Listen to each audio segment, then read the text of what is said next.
Happy Tuesday! Sorry for the delay. It's the Prep Queen, Ariel Epstein. We're here till 6 p.m. Eastern Time. Thank you guys for the birthdays. I am 31 years young today. Very excited to still be doing the show today also. And honestly, this is the craziest part of my 30th year. I'm like trying to figure out how to say that because it was just my 30th year of life. That's now officially 31 at 2:04, I think, or 2:05 p.m. Eastern Time. I officially was born 31 years ago today. This year was a crazy year because I decided to launch Prop Queen, and thank you to the audience and everyone who tunes in because every day you guys make me grateful for being here and having this brand and this name. So, thanks, Daniel, for the swag update. Some people got some swag, so hope that you guys did. If you got, love the fit. Thanks so much. Today's show, I keep saying, sorry. I'm just looking at the chat and thanking everyone for all the birthday wishes. I'll catch up with the chat in a sec. Today's show, Sean Michael, what are you saying? What are you saying, Sean Michael? Would you get nothing? You never DM'd me your address. My Iris will 100% send you something. DM me your address. I never got your DM, Sean. Never. Today's show, Mark Zinno joining the show at 5:30 p.m. Eastern Time. We're talking Major League Baseball. We're talking Spencer Strider yesterday. We'll got Major League Baseball futures. It's Tuesday, so it's time to take a good look at what's going on in the NFL. There were some line movements that already happened, which we'll get to early on in the show. Yankee stock, okay. We've got pitcher prop edges, good matchups today in Major League Baseball. Coach James Young around 5:50 p.m. He's going to talk WNBA props with us as well. Joseph Rodriguez, you got the package in the mail today. Thanks. I'm so glad. Let me know when you get it. You can DM me, Craig, on X or Instagram. If you guys can't DM me, let me know. But I'm pretty sure my DMs are open on X. I get a lot of DMs on X and on Instagram at Ari Epst. So you guys could take a look there. I'm going to try to upload some stuff. I am a little bit behind today. Mom took me for a massage. Thanks to Iris for the massage today that she took me to. And Iris is currently downstairs making dinner. As you can see, I am at my parents' house because I'm spending my birthday weekend back at college with my brother. We are going to visit him this weekend for their first parents' weekend. The news of the day, I guess, is that Joe Burrow went on the IR, the Bengals quarterback, likely out 3 months. So that, like the MVP odds, obviously. He had the third best odds to win MVP, Joe Burrow, and now off the board. Not a great birthday gift.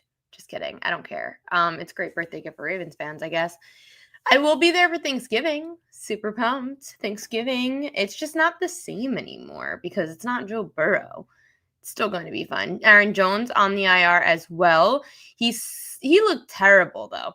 Aaron Jones lost us that over rushing yards prop in week 1 that he should have hit. And he didn't look good last week, and he sat the second half because he was obviously hurt. Yordan Alvarez also out for the playoffs. That's true. He is on the IL as well. I'll take a look at some things in Major League Baseball that, let's see what the MLB packet says for any MLB news for today. My voice, oh my goodness. Shohei Ohtani takes the mound against the Cy Young candidate, Christopher Sanchez, who's allowed exactly 1 run in each of his last 3 starts. Only Paul Skeens has a lower ERA among NL qualifiers than Sanchez. Paul Skeens, last year's NL Rookie of the Year award winner, takes the mound opposite this year's National League Rookie of the Year favorite, Cade Horton. Since July 20th, Horton's .84 ERA is the lowest in Major League Baseball. Skeens' 1.74 ERA has the 3rd lowest ERA in that stretch. A pair of former teammates with the Yankees, Michael King and Clay Holmes, face off in the opener of a vital 3-game set between the Padres and the Mets in Queens. The Mets the Mets are 5 games back of the Padres for the second wild card spot. Connolly Early makes his Fenway Park debut versus the A's. He was the Red Sox starter today. Lefty Early faced the A's in his MLB debut in Sacramento a week ago. Struck out 11 batters over 5 scoreless innings. The Mariners held off. They're holding a half a game lead over the Astros in the AL West, who are going for their 10th straight win. He's mentioned Yordan Alvarez was in a walking boot after spraining his left ankle on Monday. His replacement, Zach Cole, 6 for 13, 462 batting average, with 2 home runs, 7 ribbies in his first 4 MLB games. And the D-backs have won 3 straight, 12 of the last 18, moving into 4th place in the wild card standings. So things are getting pretty tight. Looking at the standings in Major League Baseball, you've got the Toronto Blue Jays up 5 games on the Yanks, 6 games on the Red Sox. We're going to cash that Detroit Tigers Central ticket. Plus 380 or plus 360 for anyone that tailed at the early parts of the baseball season. Hope you all tailed. Really excited about the Tigers winning that division. Seattle Mariners, I think that they have the best odds, the Mariners, to at least you could get them to like maybe win the American League plus 420, but obviously 10-1 still. Like get them while they're hot. Like get the Mariners at 10-1, because if the Mariners start getting hot, guys, you're not seeing 10-1. And we all love to sit on a 10-1 or longer. So I've been saying the Mariners, obviously, since the trade deadline. They were 13-1 a couple days ago. Line moving in the Mariners' favor. The Philadelphia Phillies, congratulations. You clinched the National League East. That's a big accomplishment. It would be crazy to see if the Phillies make a World Series run without Zach Wheeler. That would be crazy. And I understand Joseph Rodriguez. I totally understand how you don't trust the Seattle Mariners. I don't either. Like, it's really hard to trust the Seattle Mariners. Tigers winning that. I don't know if I trust the Tigers either. We're going to bring Coach on to talk about WNBA at the end of the show. So definitely keep tuned to that. So the Brewers are already the division champs, and the Phillies are already division champs. Playoff. So they have the Dodgers 2 games ahead of the Padres. I always said that this was going to be the years the Padres ended up upsetting the Dodgers because I didn't bet it. Every year I bet the plus 100, plus 110. This year it was like 3-1. And guess what? It doesn't hit. Astros could turn it up. Jays' magic number is 7. Are the Jays going to be one of those one-and-done teams where they go into the playoffs and lose in the first round of the divisional round? Like, are they going to be that? I don't know. They scare me. They scare me to put money on. And just so everyone knows, Kelly in Vegas posted that she can't wait to celebrate our birthday. Well, my birthday in Aruba. We're kind of not. We're going to Aruba in November. It's kind of for her birthday. It's like in the middle of both our birthdays, but it's closer to Kelly's birthday. We're going in November, people. So we're really not going to Aruba yet. Everyone thinks that we're going to Aruba right now. We're not. I'm here in New York at my parents' house. Apparently we're playing pin the nail on the donkey. Apparently we're playing that later. I'll post a video. It should be ridiculous. My mom just is like going all out. Iris is going all out. I have a B-day. Have a B-day. It's current. The birthday dinner is obviously a nice filet mignon. Well, I don't know what kind of steak, actually. My dad got the steak. Dad is making great steak with some nice red wine, a cookie cake for dessert with whipped cream, homemade whipped cream, and chocolate chips, potatoes, broccoli, salad. I just wanted a steak and wine. I had pasta over the weekend multiple times. Pasta is that's my thing. When it comes to mom and dad, though, I could afford pasta. I want mom and dad to pay for steak, you know? You gotta let the parents pay for the steak and the red wine and the cookie, of course. That's my birthday feast. Gonna load up on wine. Mom and I went to lunch today. We got some wine at lunch. We went to get massages, and now I'm here. Nice to meet you, Book of Chew. Nice to meet you, too. So I've got some NFL Week 3 line moves already. Before we get Mark Zinno on at 5:30 p.m. Eastern Time, where we'll talk more Major League Baseball, we'll see what Mark wants to talk about for NFL Week 3 coming up. It's important to get get ahead of some of the line moves. And Iris says filet mignon. She said filet mignon, but filet mignon for dinner tonight. Filet mignon, though. We're going to call it filet mignon tonight.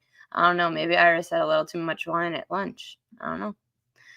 These are the line moves. So I like to snapshot these lines on Sunday night after the 4 o'clock games end.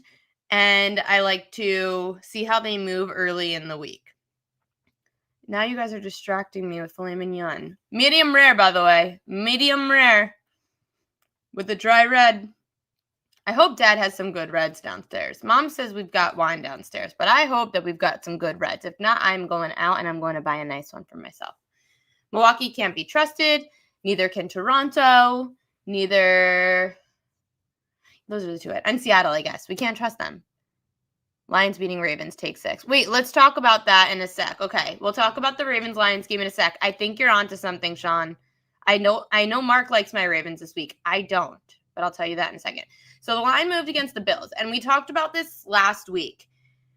The Bills are in a terrible scheduling spot going into this week. They were last week. The Bills came off the crazy game against the Ravens, then got to go on the road to the Jets after that huge comeback. They still end up beating the Jets handily. Now you go on a short week to Miami. Like, it's a toughie. It's a tough stretch for the Bills and the Dolphins. And the thing is, they're home in Buffalo, but they're hosting Miami. And it helps, obviously, if they're home, but it doesn't shock me that the line is moving against Buffalo after 2 straight weeks of, okay, crazy game at home against Baltimore. Then you have to go to New York to face the Jets, which after a crazy game against Baltimore, I'm sure they were a bit tired, but they handled the Jets handily, no problem. But now everyone is low on the Miami Dolphins because they suck. It's a great spot for Miami to catch the Bills. Am I betting Miami? I don't know. Probably not, but maybe. But I think a lot of people, I'm going to look at the DraftKings splits. Let's just see early on the DraftKings splits, where the money is, where the bets are. I'm just saying, I think people are going to be 89%. Oh, wait, that's money line. 79% of money and 81% of bets are on Buffalo. And yet this line already early into the week has moved against the Bills. This isn't meant to give you a bet. This is meant to tell you how the early lines are moving so that you know early into the week, ooh, maybe not. We should just be thinking of these things. The Commanders, that line moved -5.5 to -3.5. Of course, there's the concern over Jaden Daniels, their quarterback, and if he's going to be able to play. We mentioned this in yesterday's show that there were some injury concerns, and he has a potentially sprained knee. I posted the injury update yesterday. So Jaden Daniels dealing with a potentially sprained knee. So the odd movement, if you think Jaden Daniels is going to play, then -3.5 ain't so bad. But when you're looking at, let me see, NFL injuries. So Jaden Daniels, sprained left knee, home against the Raiders. Marcus Mariota backup. Would be a revenge game against his former team. Not too bad.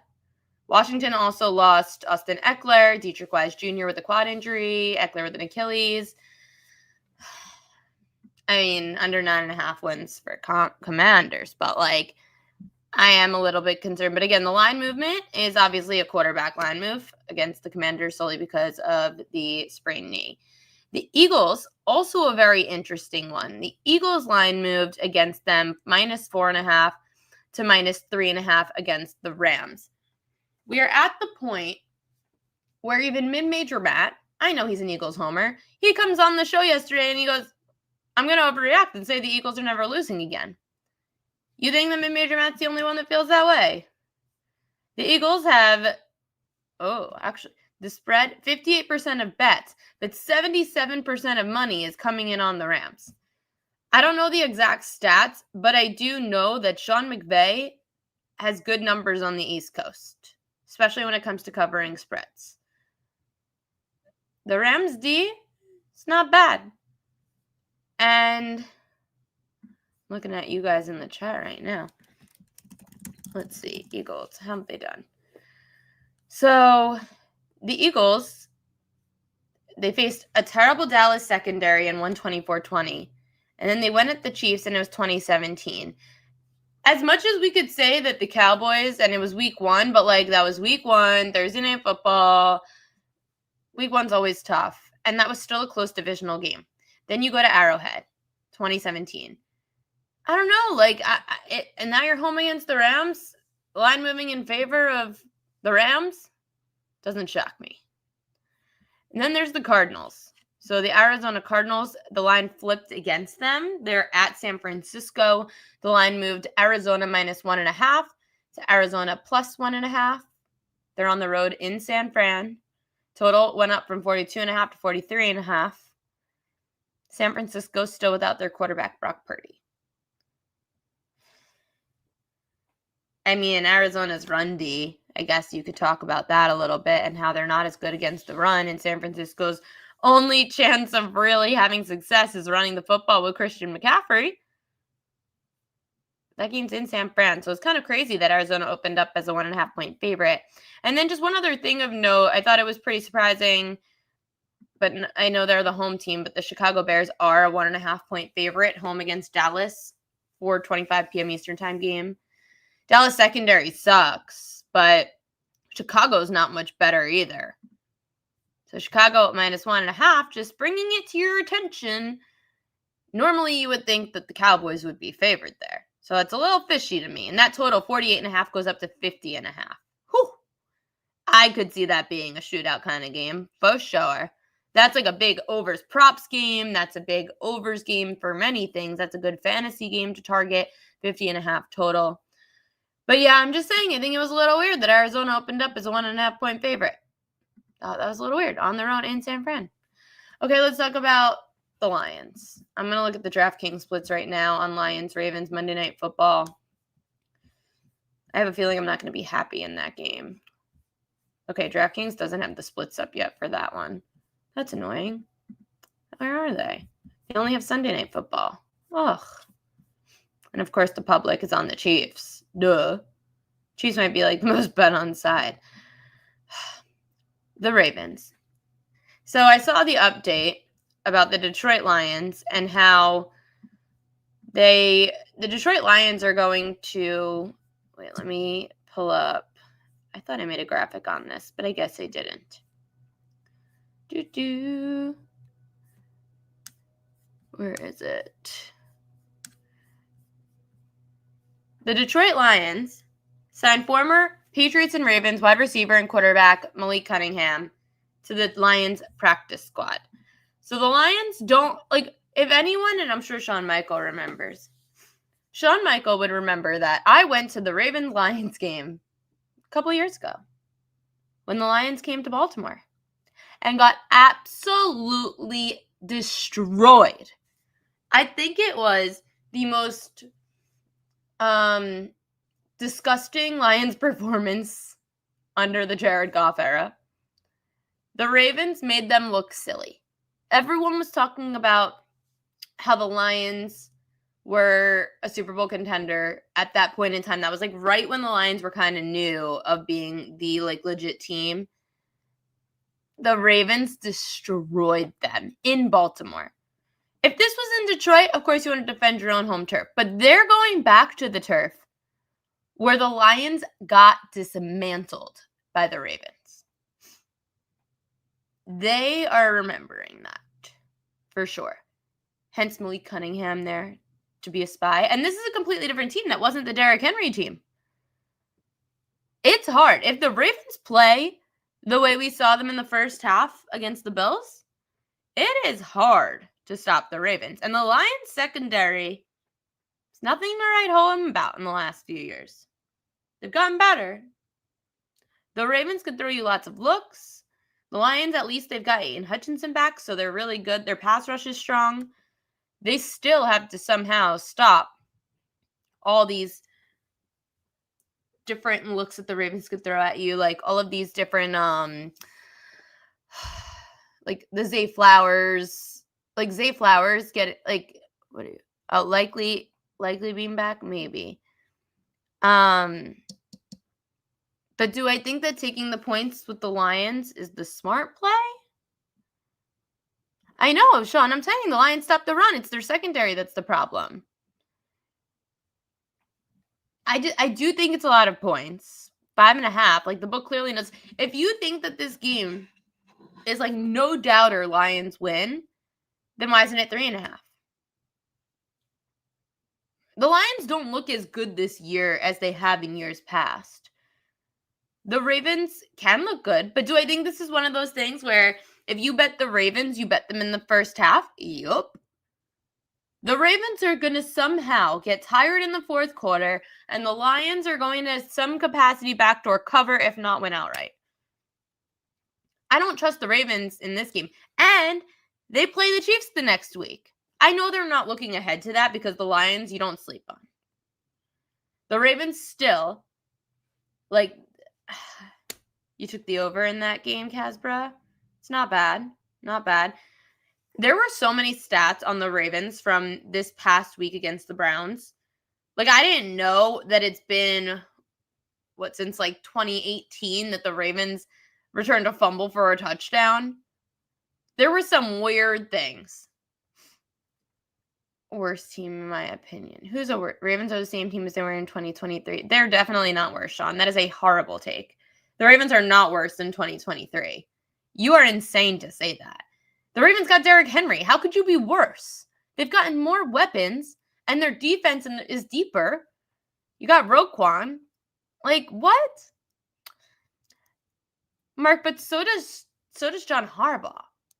That's the thing. These two coaches are going to go head-to-head on who's going to take the worst gambles at the end of the game.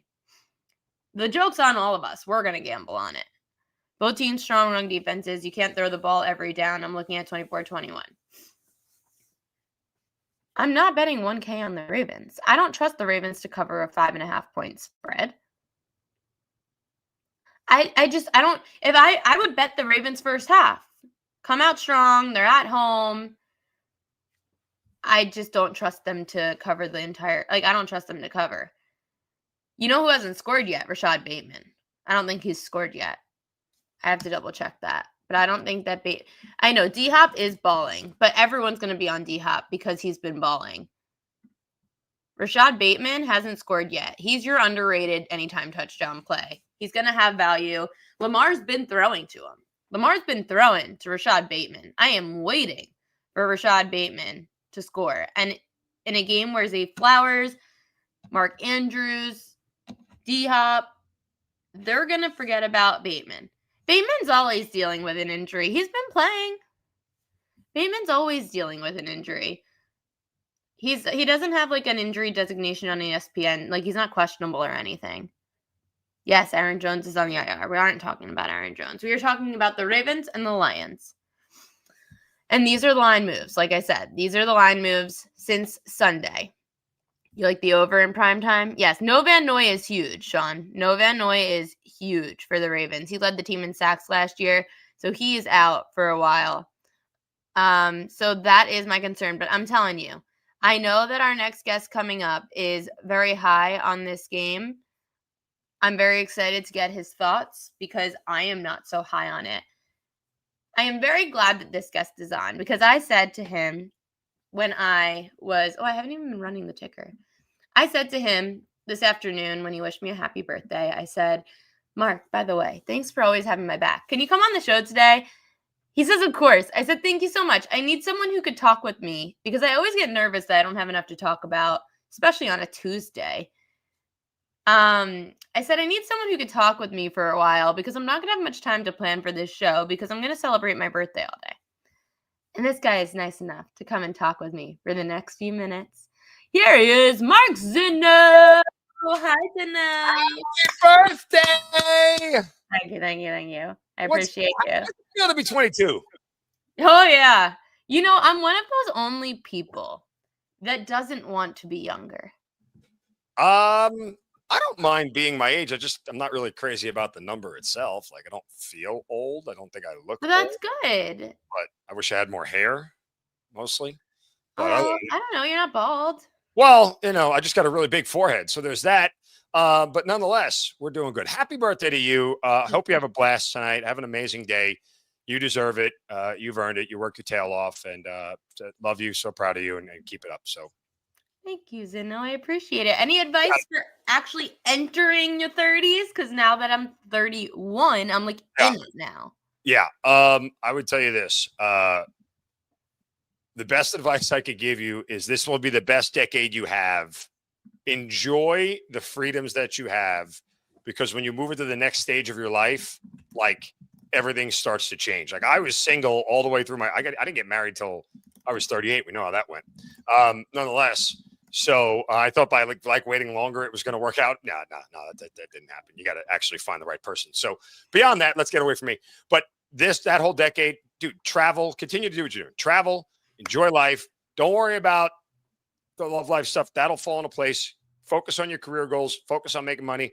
Focus on having fun. Make the memories that you'll take with you forever, because all that stuff is going to craft the person that you end up being with, the family that you're going to create, and the life that you're going to lead. So there you go. I love this. Here's birthday filet mignon one, Mark Zinno. I love it. Thank you for the advice. I appreciate it. I am excited. I'm one of the few that say I'm actually excited for my 30s. Some people are like, ew, 30. I don't know. I'm 31. I'm fine. 31 and having fun. 31 and having fun. That's a good one. Maybe that'll be it'll be 32. Look at you.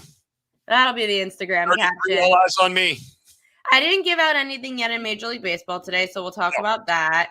Yeah. I know that the Phillies, they end up cashing in on making the playoffs again, the NL East. Your Braves, Spencer Strider. I know they're not really your Braves. You're a Yankees fan, but disappointing year. And honestly, it's crazy to see the Mets crashing and burning the way they have, which I also said was going to happen. I never trusted them. I heard the stat today. They have had a lead in 29 of their 45 losses since the middle of June.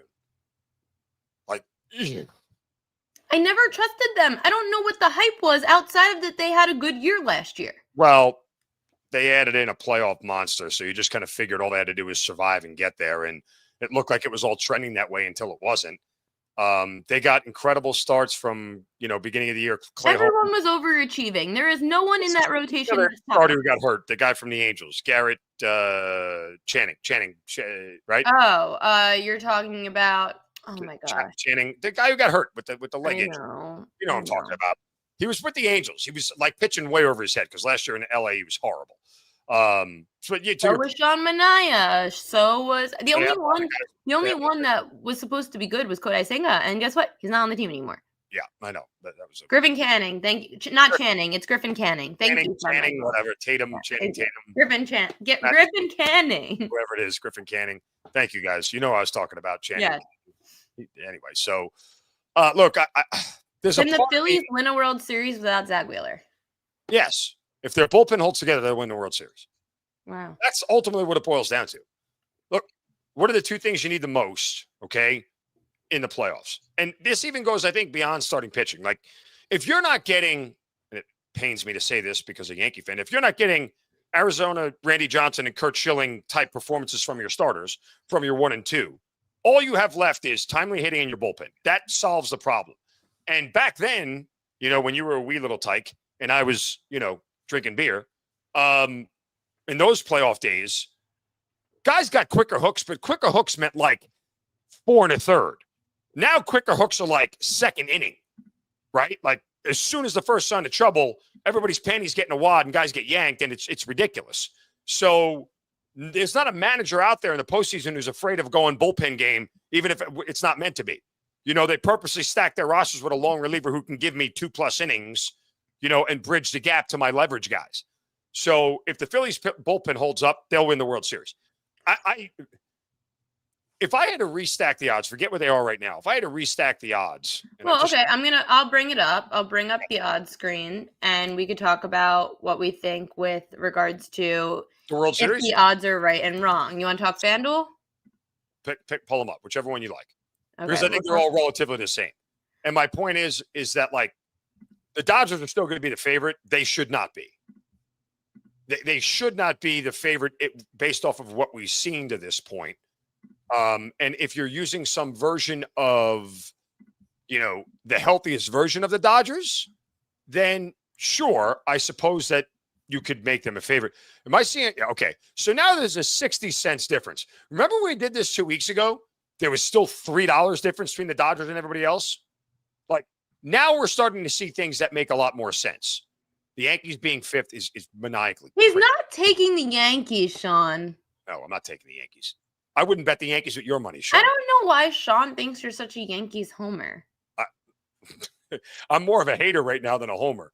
Daniel says he agrees with you on the Dodgers. Yeah, I don't. I mean, that price point makes a lot more sense. You want to give me 60 cents difference between the Phillies and the Dodgers? I'm here for that conversation, even though I'd probably place the Phillies and the Brewers ahead of the Dodgers right now. Now, I wouldn't bet them Brewers because I don't think they have what it takes until I see them win a playoff series. I'm going to bet against them. And, oh, by the way, you know what I'm hoping for? I hope Quinn Priester, I hope the Brewers win every single Quinn Priester start the rest of the year. You know he's up to 17 in a row now, right? The Brewers have won 17 consecutive Quinn Priester starts in a variety of ways against the myriad of opponents. And I've bet against this streak like 4 times already. When it was at like 11, 13, 15, and 17, I bet against them all. And I'm out of a lot of money. So now I hope I'm not betting it again the rest of the year. I hope he wins I hope the Brewers win every single start so I can hammer against him the first game of the playoffs because that's when he's going to lose. Anyway. That's a good point. Good call. You want to reshuffle the deck here. I would still have the Tigers ahead of the Yankees. I agree. I would have Phillies, Brewers, Dodgers, Blue Jays, Tigers, Yankees. I'd place the Padres over the Cubs due to their starting pitching and their bullpen. And then I think when you get past that point, the 20-1s and beyond, they're all coin flips. Now, God, if the Rangers had Eovaldi, how different would things look for them? Totally. Oh, my God. The West is open for the taking. The Astros, of course, always are a team to be afraid of because they always find a way. This isn't the same Astros team, though. It just makes me sad. The Rangers if they have Eovaldi and they have Bochy and they have the lineup, because the Mariners, as much as I want to love them, as much as I want 10-1, as much as I wanted 13-1, I can't say they're a World Series champion because that lineup scares me. Well, the Mariners are the West Coast version of the Yankees with better pitching. If they don't hit home runs, they don't score. The Houston Astros are like me in college. Can't score, period. Like that's, what it boils down to. So you can't trust anybody from the West right now. But I would go Phillies, Brewers, Dodgers, Blue Jays, Tigers, Yankees, Mariners, Padres, Cubs. I think it's wrong that the Tigers are behind the Yankees, even though it's only 50 cents on here. But I think that it is. Logo. That's all it is. Joseph Rodriguez, it's not that we hate the Yankees. We understand them. The Yankees don't have a reliable bullpen, and they don't have an ace. Detroit Tigers have an ace. You can't give me if the Yankees and Tigers go head-to-head in a series, you can't tell me that the Yankees are favored over them without, it's Scooble. Right. I mean, Rodon got blasted last night by the Twins, of all teams, who are in quit mode. And again, Yankees don't score if they don't hit home runs. That's the reality of the situation. That's always been what's happened with the New York Yankees. So, this is not a team that plays station-to-station baseball. Nobody can get a timely hit unless it's a home run. And that's really – they're just a flawed team. It's not hating on them. It is crazy, though, that the Phillies are 5-1. And I don't know if that's just because they're already in. 5-1 seems a little cheap for a team without Wheel. I don't know. I mean, look, is there a world where Aaron Nola returns to form in the postseason? No, there's not. The Phillies shouldn't be 5-1. Come on. I know, but for me, it's all about their bullpen, which has improved. I think, and I double checked it. Since the second half, since the trade deadline, their bullpen has been one of the best in baseball. Yeah. I mean, let me see if there's a stat on their bullpen real quick on the MLB. Pulling it up right now. Hang on. Since the All-Star break, standard ERA, blows bullpen ERA. Where are we? We're so unprepared. Okay, Phillies. The Phillies clinched their second straight NL East title with a 10-inning win on Monday. Since Zach Wheeler's last appearance, the Phillies have won 20 of 29 games. Mm-hmm. I don't see anything about the bullpen. Hold on. I got you. It's kind of crazy. Their top 10 bullpen ERA. They're sixth in weighted OBA, which is weighted opposing batting average against. They're also top half of the league in batting average against. Let me get to the FIP and the XFIP stuff because that stuff matters. They're second in FIP. They are second or fourth in XFIP. If you believe in these sort of things. It's just you keeping know the how ball people ballpark. say They're tied fourth with these runs allowed. aces when the aces are gone Mm-hmm. that sometimes when the ace is on the mound, the team feels my ace is on the mound, which is why you see Paul Skeens doesn't get run support. You see Jacob deGrom when he was on the Mets didn't get run support. All of a sudden, the Phillies, our ace is gone. We really have to step it up. We can't let this whole season go to waste because one player is gone. You do have bets for tonight, though. Let's talk about tonight. People want to get tonight's action. Marlins money line. Why? Oh, God. I was sick writing it down. I was nauseous writing it up, and I was even more sick for sick. you. Yuri Perez, in some cases, Urine Perez, will start tonight for the Marlins. His ERA on the road is what you would call terrible. It's bad. So I get all that. However, he's facing a Rockies lineup that's 29th in scoring at 3.7 runs per game. They have the second highest bullpen ERA at 5.30. Rockies starting pitcher Kyle Freeland has a 4.97 ERA that jumps to 5.82 at Coors Field. And the Marlins are fifth in road scoring at over 4.8 runs per game. Hopefully all that should negate Yuri's ability to give up runs on the road. So that's Marlins. How concerned are you about being at Coors? The variance is there. You just have to live in it and accept it.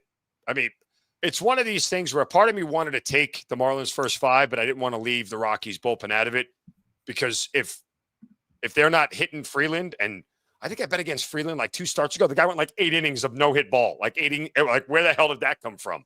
And I think it was at Coors Field. No, it was the Padres series. It was at Coors Field. He went like 8 innings of 2-hit ball. It was insane. So, hopefully he's due for regression. But, yeah, I get the variance. Just live with it. That's why I said it was kind of nauseous writing it down.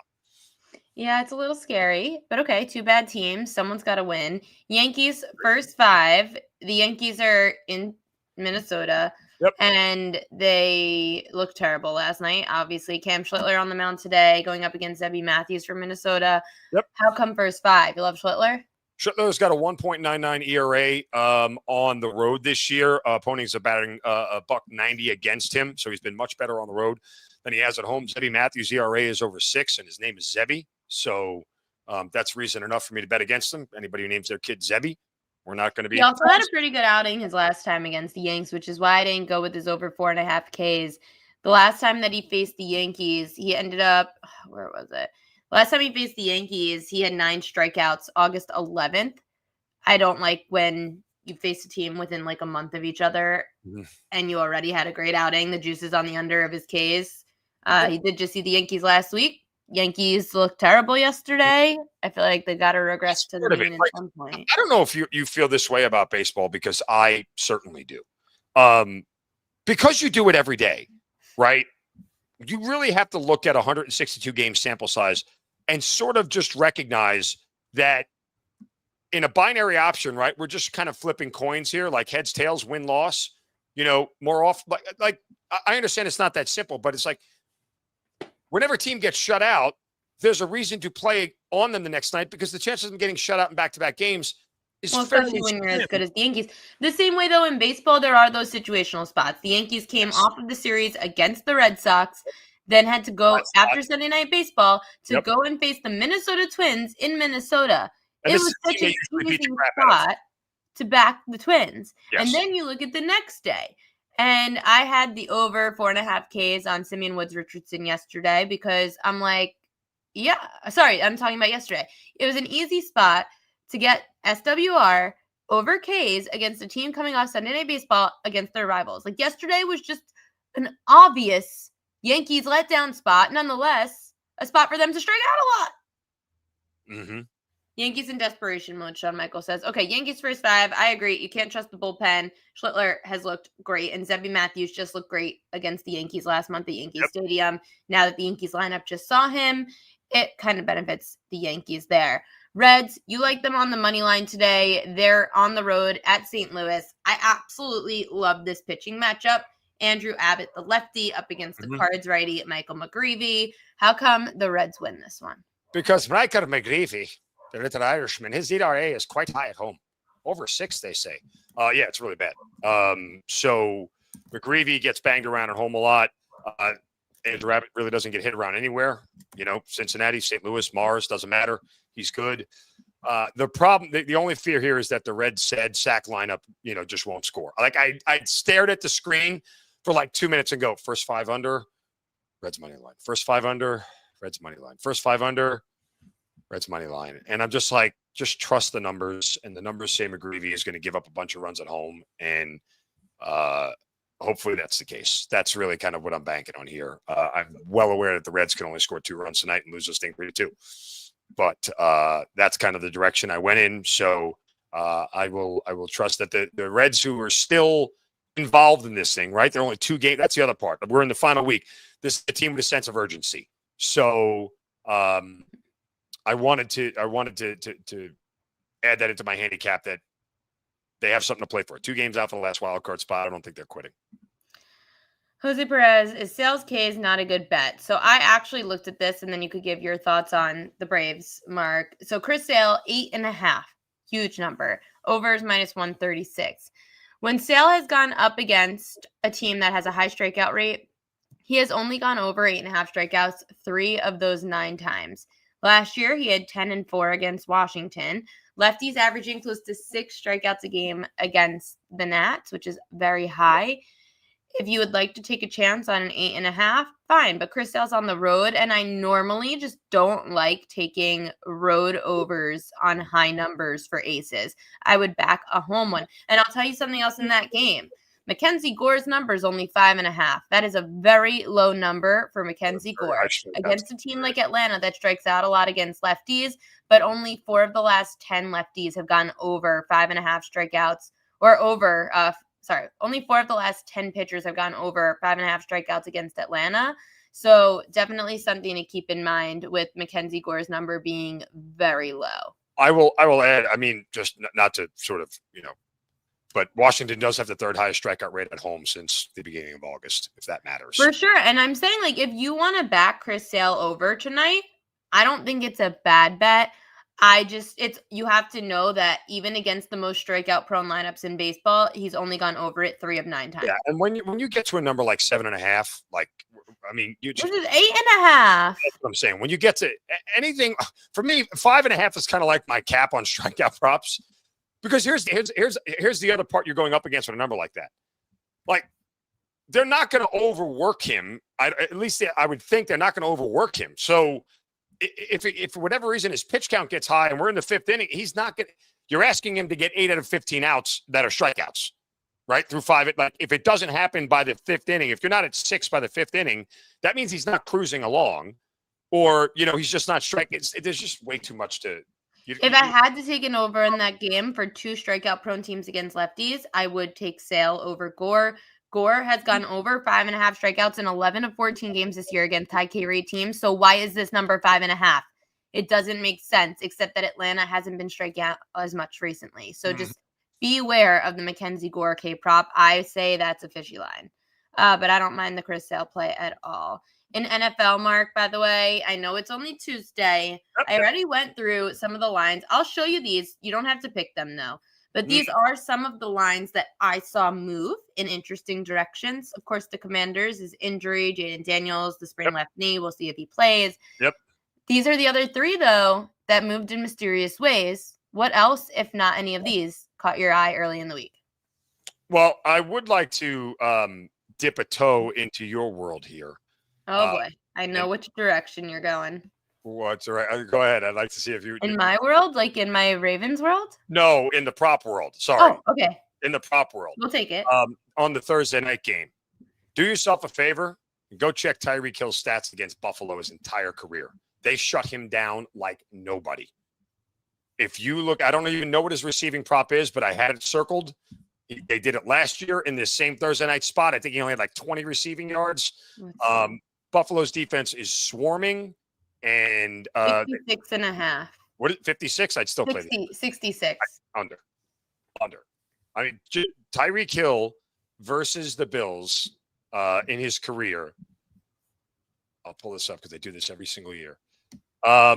He averages just 52 yards a game with 5 receptions, and he's only had touchdowns against the Buffalo Bills in his entire career. That's in 9 games. That's good to know. He has never gone over 100 yards against the Bills. He's only gone over 70 yards twice. Okay. So I just am a little nervous that the line moved a point against Buffalo at home, but why? Because guess what? It's a prime. You have an 0-2 desperate Miami team against a Buffalo team that knows they're going to beat them and doesn't have to put their best foot forward. I mean, double-digit spread coming off back-to-back. And I would even look to an under in this game because at 49.5, there's one of two options here, like game script wise. Okay. Buffalo is slow and sluggish, and they're not scoring early, and it's a slow, tight game because Miami's offense is fairly inept at this point in time. Or Miami's defense is inept at this point in time. True. Or it's the same thing that happened last year, is that the Bills are up 21-0 in the blink of an eye, and Miami's out of the game, and the whole thing slows because the Bills are just running the ball the entire second half, and it's a 35-7 blowout. Right? So do you like Jalen Waddle? I wouldn't touch any. Buffalo's destroyed Miami as of late. Like, this would be one of the bigger upsets if Miami could pull this thing off. The only way I think Jalen Waddle would go over is, we're talking about a world where I guess Buffalo's up big and Miami's forced to throw the entire second half, right? That's kind of what it feels like. I mean, what's Waddle's number? Jalen Waddle's number is 50.5. I would play Waddle more than I play Hill. I'll tell you that much. I mean, Tyreek's got Devon Achan's receiving yards, perhaps 38.5. Who's? Devon Achan. Oh, well. A running back, 38.5 for your receiving yard prop. That's how bad the Bills have been throughout the last few years against pass catching backs. I know they're bad, but Achan, 38.5. That is a crazy number. I know Milano's out too. That's kind of that adds to it. And then I'll go back to the screen you put up there. That Arizona line was a bad line. The books knew it as soon as they put it up there. What? That Arizona line where they started out as a 1.5 point favorite. And what bothered me is I don't like doing this early in the week. San Francisco would have been the ultimate teaser piece at plus 1.5. Totally. Absolute. And it disappeared so quick. It was gone by Monday morning. It was gone by Monday morning. Yeah. So they realized they put a bad lineup and quickly corrected it. I would love for you to piss off Shawn Michael before Coach comes on. Okay. You said you like my Baltimore Ravens this week? Yeah. This is probably a 5% max bet for me coming up on Monday. Have you looked at Jared Goff's home road splits? Have you seen him play outdoors? Listen, the Lions, the dichotomy of those two games should tell you everything you need to know. They played a legitimate defense in week 1 on the road and could do nothing offensively. They played a bad team and a bad defense with a bad offense at home in week 2 and dropped 52 on them, and they looked like the team that was going to be winning the NFC again. Now they're going to go outdoors to one of the best teams in the league with the most ferocious defense at night in a place that you and I both know is one of the toughest places to play and one of the loudest places to play in the NFL. Jared Goff's going to get his lunch money taken. It's not even going to be close. Like, I'm so pissed. He's down on caps. This is not a game. This number should be 7.5. Ooh, I hate 5.5s. It's such a limbo number. It would have opened at 6.5, and I think it would have been bet to 7.5. That's my guess. I would have made the number 6.5. I'm just too nervous about the Ravens in the second half against this Lions offense. Okay, is the back door open? Probably. But you know what you do then? Take the Ravens in the first half because guess what? They're coming out smoking it. Or you live bet the Lions. That's true. You live bet the Lions when it gets big enough. But I would take Ravens first half too because they're coming out smoking. They're not going to. They're going to get after Jared Goff, and I don't think the Lions' defense is all that good. The Bears' offense is bad. It's really bad. By the way, speaking of bad, can we have a quick conversation real quick? You see, I did that twice. Quick conversation real quick. Let's have a conversation about DeMeco Ryans and C.J. Stroud. I'll be here to say it. I said it last time. I'm pissed. I'm freaking pissed. DeMeco Ryans is not a good coach. DeMeco Ryans is the problem. You know what DeMeco Ryans is? He's acquired a more subtle version of Rex Ryan. Pays no attention to the offense, does not care, only cares about the defense, and his young quarterback who's talented is going to struggle because of it. I'm really pissed about how that game went. I had CJ Stroud over his 225 passing yards. he should have gone over. How do you not have a passing yard for the last 2 possessions? Not one. Real. Their offense, if Nick Chubb doesn't break that run, they don't score there. They don't score a touchdown. They could not get a first. They had 11 first downs. Should be a much better football team, and they are not. They had 11 first downs midway through the fourth quarter. 11. They had like 8 drives. Taimi Fairbairn, by the way, saved the game. I mean, it's a bad offense. You cannot beat the Texans. They shouldn't be that bad, though. Nick Chubb, of course, we don't know what his body is really doing with all his injuries. I love Nico Collins. I love CJ Stroud. I love that duo. The offensive line is mush. Yeah, the offensive line's a problem. It's terrible. Let me give you one more real quick for the NFL. Go for it. Coach is here. You're going to hate it. Carolina Panthers plus the points. Overreaction line to the Falcons on Sunday night. Oh, by the way, let's go back. I just hit Panthers last week, so I probably won't do it again. I'll tell you this much. 1, the Falcons always struggle in Carolina. I know that because I've been in this town for a decade. Number 2, let's go back to Sunday Night Football, Monday Night Football on the road the following week after those games. Last year, those teams only won 38% of the time and only covered 44% of the time. It's a bad spot. Yeah, I mean, Atlanta laying 5.5 on the road at a divisional rival is a little too much for me. Nope, take the Panthers. It's going to be gross. Even though Bijan could destroy them. The 0-2 teams right now are the desperate teams. I love betting desperate teams. I love desperation. Look at me. I reek of it. So John Robinson, though, could have a really nice game against the Panthers. Good. That doesn't mean the Falcons are going to win. Michael Penix, by the way, through 2 weeks, bottom 5 in quarterback EPA. Bottom 5. Well, no one said that the offense went through him. It's Bijan. No, it did not. So, yeah. I'm also pissed because I tried to take a shot at Darnell Mooney over his longest reception, and it ended up being Drake London, who has the second most big catches on that team. Whatever. It's fine. I got to let you go, though, Mark, because I have a birthday dinner to get to, and I need to get to Coach. Thank you for buying some time with me. You're the best. Good luck with those baseball bets tonight. Yeah, see you. Coming on the show now, I know the chat. Well, Sean was given crap already. I know Coach is going to have something to say about that. He's here. He told me 5:55-ish because there was a car accident on his way back from practice. So here he is, Mr. Coach James Young. First thing, fuck you, Sean. And then right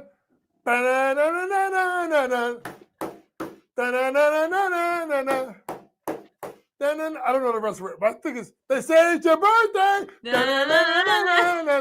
You're another year older. No, I'm not going to go there because I'm Sean 50 said, next year. Did the dog eat his homework too? Yes, he did, and he's going to spit it out on your goddamn lawn. God, I love this relationship between you two. Okay, for people that don't know, and I got a tweet out that you're on the show right now. For people that aren't caught up to the WNBA, give us the update, playoff update, etc. Where are we at? Yeah, so we had a quadruple header on Sunday. All the favorites won, including New York Liberty. There were 2.5-point favorites on the road. Got a really big overtime win over the Phoenix Mercury. None of the games were particularly close. I know the Valkyries were in the game for a little bit in the first half. Now we're back to two games. Big story out of New York. Brianna Stewart did not finish game 1. She was actually in overtime on the bench, and she had an MRI on her knee. I don't know if I've heard of what is the result of it right now, but that is a huge development in the WNBA tonight.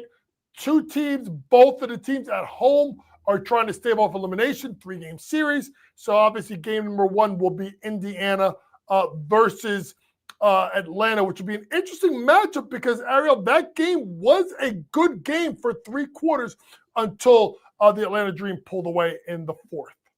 Give us an update, Daniel wants, on Collier and her health.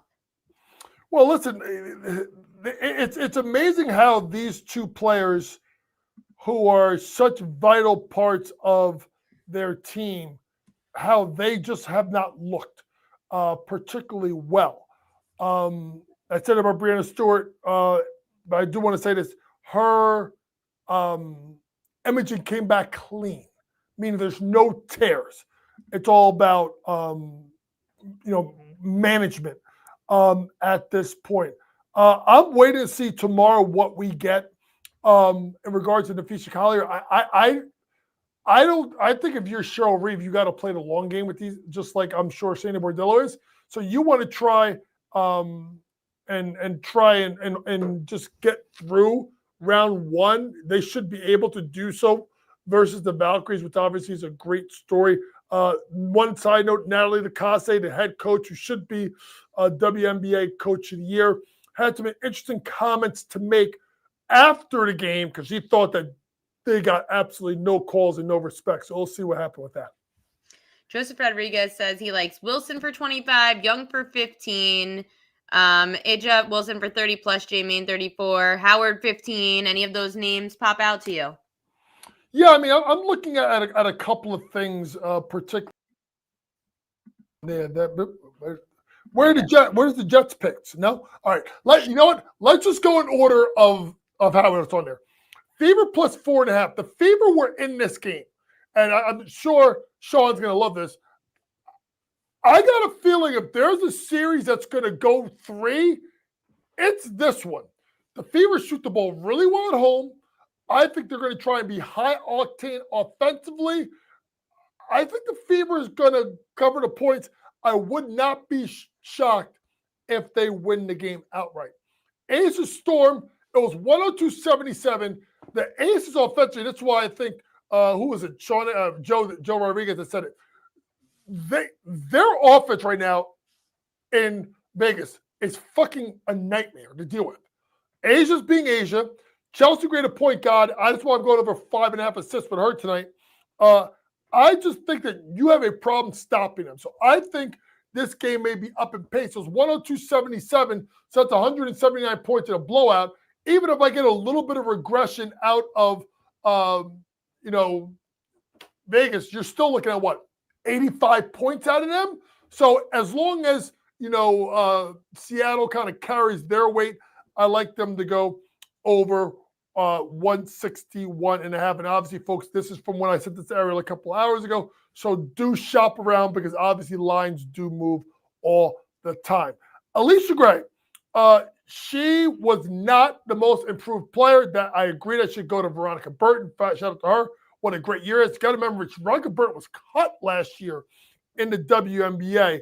I like Alicia Gray to go over her 16.5 points. You guys know I do it because Ariel is on it. Shout out to props.cash. If you don't have props.cash, you are losing money. So please download that app. I am not a paid spokesman. Maybe she is, but goddamn it, props.cash. I need a deal. We need to talk business. Sorry, I got off on a little bit of a tangent. I love it. Over 3 of our last 5 games.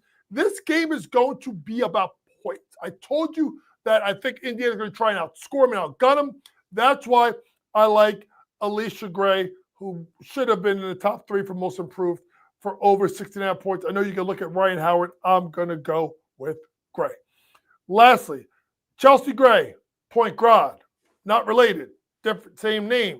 It's pronounced the same, spelled differently, different positions, different players, but she is hot like fish grease. Y'all know about fish grease? You should try it. I like myself some good fried fish. Chelsea Gray over 5.5 assists, over in 3 out of the last 5 games. You look at the head-to-head matchup versus the Seattle Storm. She has gone over 3 of her last 4 games. I do like this. If you look at a team like Seattle, they're going to struggle to stop them. And Seattle, in regard to assists, give them only the 5th most assists, but I think she cooks. Chelsea Gray, point guard, over 5.5 assists tonight. I didn't include it on the graphic, but you also had a 3-point prop. Oh, yes, I have. Ryan Howard, over 2.5. Not the baseball player. Not Ryan Howard. Same name, same pronunciation, different name, different spelling. Also different sex. One was left-handed, the other was right-handed. I'm sorry, I'm getting off on a tangent. It's Ariel's birthday. It's your birthday! Anyway, over 2.5 made threes for Ryan Howard. Ryan Howard, one of the best shooters in the WNBA.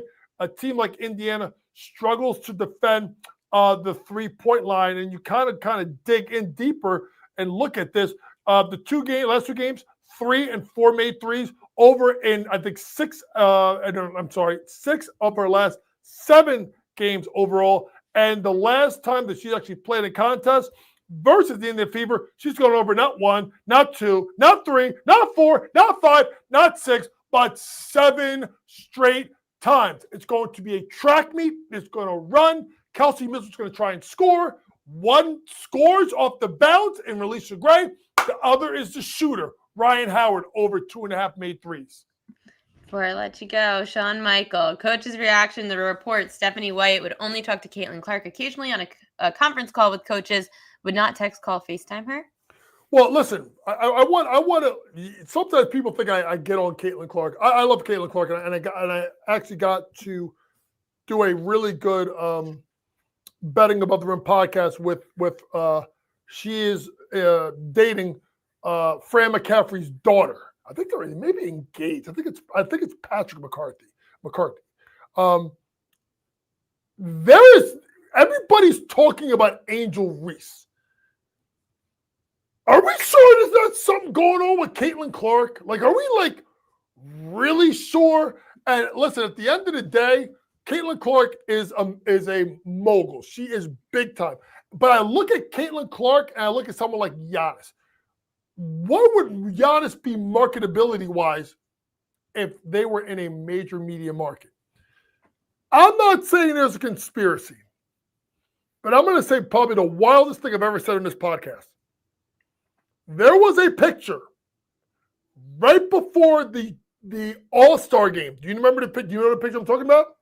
It was Caitlin Clark next to Sandy Bordillo, Sabrina Ionescu, and Brianna Stewart.